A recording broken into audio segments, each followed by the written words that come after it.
دوستو channel subscribe like اور share فرمائیں، شکریہ۔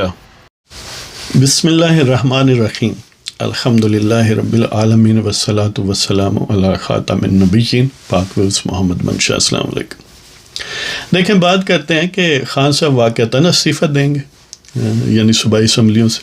انہوں نے یہ کہا کہ ہم ساری اسمبلیوں سے باہر آ رہے ہیں۔ بعض لوگ اس کی انٹرپریٹیشن یہ سمجھتے ہیں کہ وہ خیبر پختونخوا اور پنجاب کی اسمبلیاں ڈیزالو کروا دیں گے۔ کچھ یہ سمجھتے ہیں کہ وہ سمپلی استعفے دے کر باہر آئیں گے۔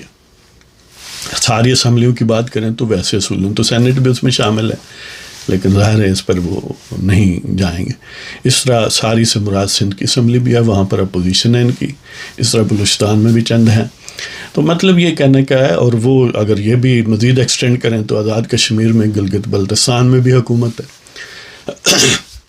اب واقعتاً خان صاحب کا یہی مطلب ہے کہ وہ ان اسمبلیوں کو ڈیزالو کروائیں گے یا اسمبلیوں سے باہر آئیں گے۔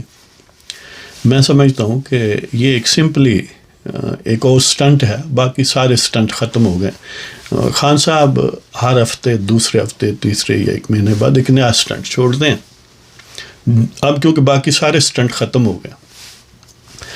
اب وہ جو نورا کشتی تھی وہ بھی ختم ہوئی کہ وہ بھی کردار اب گویا بس جاتے ہی جاتے ہیں جایا ہی جاتے ہیں، وہ جانا ہی چاہتے ہیں، جو بھی کہیں۔ تو مطلب یہ کہنے کا ہے کہ خان صاحب نے ایک اور سٹنٹ چھوڑا ہے، وہ کبھی استعفے نہیں دیں گے۔ آپ نے دیکھا کہ قومی اسمبلی سے استعفے دے کر بھی وہ عملی طور پر تنخواہیں بھی لیتے ہیں، اور وہ ایکسیپٹ کروانا چاہیں تو جا کر کہہ سکتے ہیں نا، جس طرح اسپیکر کہتے ہیں کہ آ کر بتائیں، لیکن نہیں کہتے۔ اب ہم دیکھتے ہیں کہ ایسا کیوں ہے، وہ کیوں اسمبلیوں کو نہیں چھوڑیں گے۔ یعنی ایک تو انہیں ایک سٹنٹ کی ضرورت تھی، جو ظاہر ہے انہوں نے ایک آخر وہاں سے چھٹی کروانی تھی کہ لانگ مارچ مک گیا ہوں تسی چلو، ہوں ٹرک دی بتی دے پیچھے لگو۔ تو اب وہ آئندہ دنوں میں، ہفتوں میں یہی کہتے رہیں گے کہ بس ہم مشورہ کر رہے ہیں، ہم نے کیا بازی لگا کر باہر آنا ہے، چھلانگ لگا کر باہر آنا ہے، یا ہم نے دوڑ کر باہر آنا ہے اسمبلیوں سے۔ تو اب ایسا کیوں نہیں کریں گے؟ اس لیے کہ انہیں نقصان ہے، سیدھی سی بات ہے، سادہ سا حساب ہے۔ اب تک جو یہ لانگ مارچ کا فساد بھی تھا، جو یہ ناٹک بھی تھا، وہ اس وجہ سے آسان ہوا کہ معذرت جی، اس وجہ سے آسان ہوا کہ پنجاب میں بھی حکومت ہے، ظاہر ہے بجٹ ہے، وہ ڈسپوزل پر ہے۔ اس طرح خیبر پختونخوا میں بھی بہت سارا بجٹ ہے، ڈسپوزل پر ہے، آزاد کشمیر میں، گلگت بلتستان میں۔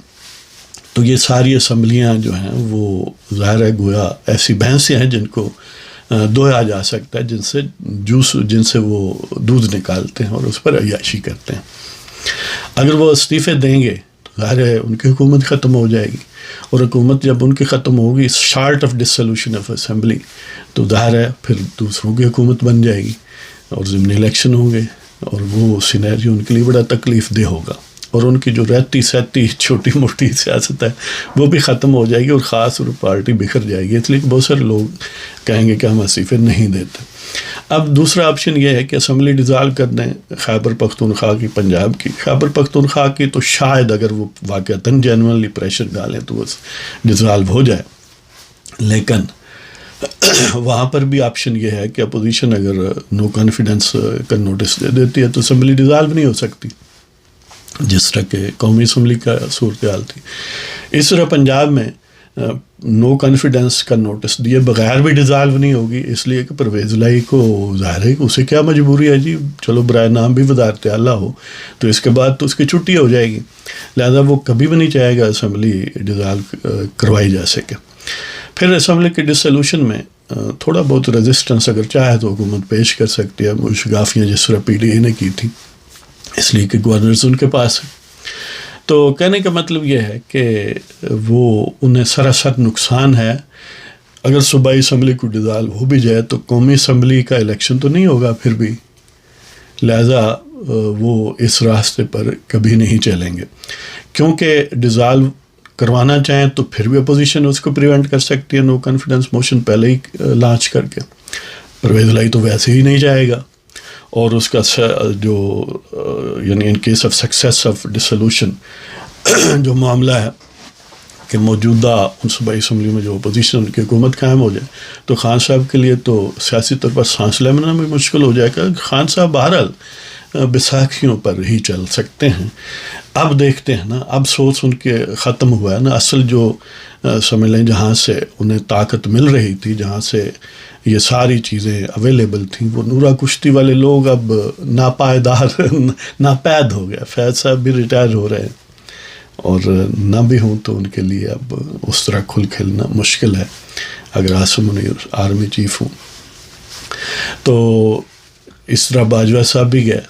یار ویسے باجوہ صاحب دی میں سمجھ نہیں آئی کہ یہ ملک کوئی ملتن تھوڑی لے آئی. چلو ٹھیک ہے، تکا لگ گیا تسی یعنی ایک 2 ٹینیور گزار لا. وہ پھر چاہتے تھے کہ ہمارا ہی کوئی یعنی شخص جو ہے پیچھے بھی برسر اقتدار رہے اور ملک کو ہلاتا جلاتا رہے. لیکن باہر خان صاحب جو ہیں ان کی سیاست کا گویا آخری فیز ہے. اگر وہ اپنے پاؤں پر الیکشن لڑیں گے اور الیکشن ان ٹائم ہوں گے یعنی اگلے سال ستمبر اکتوبر میں، تو دیکھیں اس وقت کیا سیناری ہوگا. نہ باجوہ ہوگا، نہ فیض حمید ہوگا، نہ بندیال ہوگا تو پھر نہ کوئی آر ٹی ایس بیٹھے گا. تو ان حالات میں تو امپائر کی انگلی کو سمجھ کر چوسنے والا شخص جو ہے اس کی سیاست کہاں جائے گی. تو بہرحال یہ ان کی سیاست کی سمجھ لیں کہ آخری چیخ ہے جو 26 نومبر کو پنڈی میں ختم ہو گئی. یہاں تک کہ انہوں نے اتنا بھی تکلف نہیں کیا کہ اسلام آباد ہی پہنچ جاتے ہیں. تو اب بڑی یکسوئی سے ان کو قانون کا سامنا کرنا پڑے گا اور الٹیمیٹ بندیال صاحب کو بھی بہرحال اس لیے پالک ساتھ اٹھانا پڑے گا. تو دیکھتے ہیں آئندہ چند دنوں میں، چند ہفتوں میں خان صاحب کیا اور سٹنٹ چھوڑتے ہیں. اصل میں سٹنٹس کا جو چشمہ تھا، سرچشمہ جو مصدر تھا جہاں سے کمک ملتی تھی، وہ اب خوش ہو گیا. تو خان صاحب اب بہتر ہے دوسرا شناختی کارڈ اپڈیٹ کروا ہی لیں، ورنہ ایسا نہ ہو کہ وہ بھی تحفہ اپنے واپس لینے پر اٹ جائیں. تو اجازت چاہتا ہوں جناب، خدا حافظ.